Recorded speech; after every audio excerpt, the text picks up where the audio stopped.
Olá, pessoal, tudo bem? A gente está sempre ouvindo aquele conselho, né?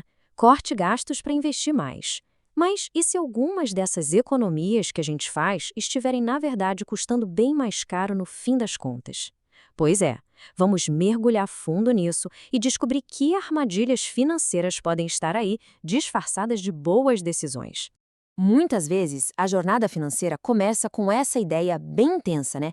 A filosofia de sacrificar absolutamente tudo agora para ter liberdade lá na frente. É aquela coisa de viver vários degraus abaixo do que se ganha, cortando tudo que é gasto de forma agressiva para construir um futuro sólido. É uma filosofia poderosa, sem dúvida. Só que aí fica a pergunta: será que essa mentalidade de tudo ou nada se sustenta no longo prazo? Levar a economia a um extremo tão grande pode, ironicamente, acabar prejudicando não só as finanças, mas também o nosso bem-estar? É aqui que a conversa começa a ficar bem interessante. E aí vem um contraponto que eu acho genial, do autor Morgan Housel. Tentar ser uma máquina ser 100% racional com dinheiro é praticamente uma receita para o fracasso. A chave, segundo ele, não é buscar a perfeição matemática, mas sim ser razoável. Uma abordagem razoável é algo que a gente consegue manter por anos a fio. E finanças, no fim do dia, é um jogo de longo prazo.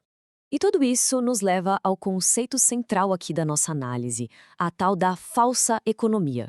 Sabe, aquela decisão que parece super inteligente no momento, mas que lá na frente acaba criando um problema muito maior e, claro, mais caro. É o famoso barato que sai caro, a clássica economia burra. Vamos começar pelo básico, pelas armadilhas do dia a dia. Aquelas que se escondem nas pequenas compras e que, quando a gente soma tudo, fazem um estrago bem grande no orçamento. Ah, essa aqui é a armadilha mais clássica de todas. Aquela tentação de pegar sempre o item mais barato da prateleira, só para descobrir depois de um tempinho que a qualidade é péssima, que ele vai precisar ser trocado logo logo. Agora, olha só que interessante a matemática por trás disso. Uma camiseta de R$ 30 que dura só 2 meses, na prática, custa R$ 15 por mês de uso.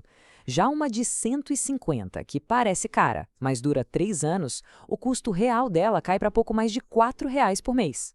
Fica claro, né? No longo prazo, qualidade não é luxo, é pura economia. E essa aqui, quem nunca, né?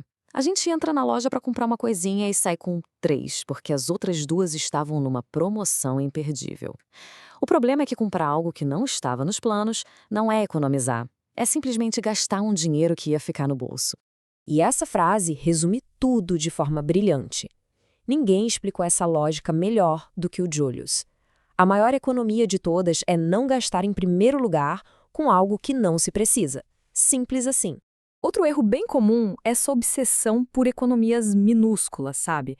Aquelas que gastam tempo, uma energia mental enorme para um retorno que é quase zero. É o tipo de comportamento que gera muito mais estresse do que resultado financeiro de verdade. Esse número parece pequeno, né? 2,40. Mas ele representa a economia total que um conhecido meu fez depois de rodar por 5 postos de gasolina diferentes para achar um combustível 6 centavos mais barato e abastecer 40 litros.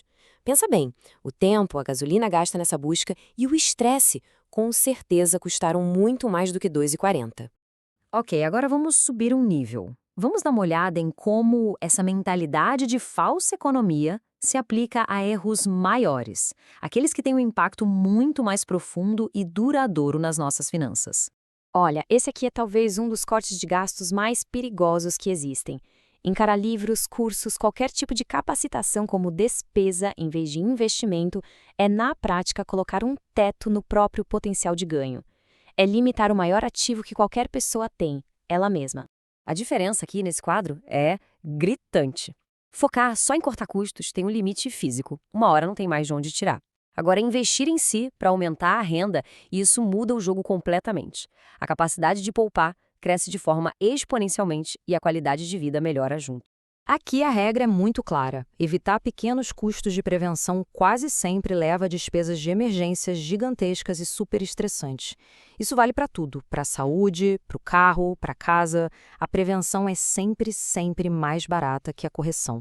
Essa linha do tempo do carro é a ilustração perfeita disso. Uma economia de R$ 500 vira um prejuízo de 5.000 lá na frente. E o mesmo vale para a nossa saúde, né? Adiar uma limpeza no dentista pode transformar o que era uma pequena cárie num traçamento de canal caro e bem doloroso. Sabe aquela geladeira velhinha que quebra todo mês? Ou aquele carro que vive mais na oficina do que na rua? Muitas vezes o apego emocional ou só a resistência em fazer um gasto maior de uma vez nos prende num ciclo de pequenos consertos que, quando a gente soma, ultrapassam o valor de um item novo e muito mais confiável. Bom, já vimos as principais armadilhas, então como é que a gente muda essa mentalidade?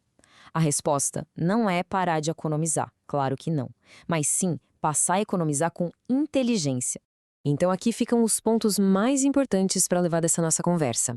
O foco precisa mudar do preço imediato para o valor ao longo do tempo. É entender que investir em qualidade, em conhecimento e em prevenção não é gasto. É, na verdade, a forma mais inteligente de construir riqueza e bem-estar. E o recado final é este. O objetivo da educação financeira não é transformar as pessoas em Zés Continhas, sabe? Aquela pessoa meio paranoica com cada centavo.